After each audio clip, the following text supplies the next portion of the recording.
এই chocolate flavour দিয়ে কি করা যায় এই ভিডিওটা তারই প্রমাণ।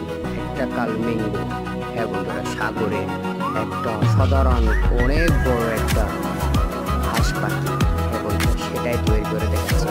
কীভাবে কীরকম করে দেখাচ্ছে আপনারা ভিডিও না দেখলেই বুঝতেই পারবেন না।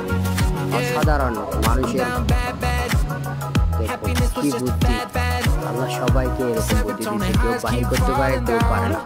তো বন্ধুরা দেখুন, তার প্রথমে টুকটা বানিয়ে নিল, এরপরে এখন পিছনের অংশটাও বানিয়ে নিল, এখন কালার করে দিচ্ছে। দেখুন, হ্যাঁ, কালারিং করে দিচ্ছে যে বরাবর মনে হচ্ছে। এখন দেখুন কিরকম রেডি।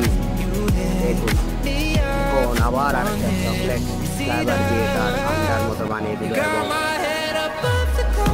শেষ পর্যায়ে বন্ধুরা, ভিডিওটা ভালো লাগলে চ্যানেলটা সাবস্ক্রাইব করবেন। For more videos, for more updates, if you like this video, please like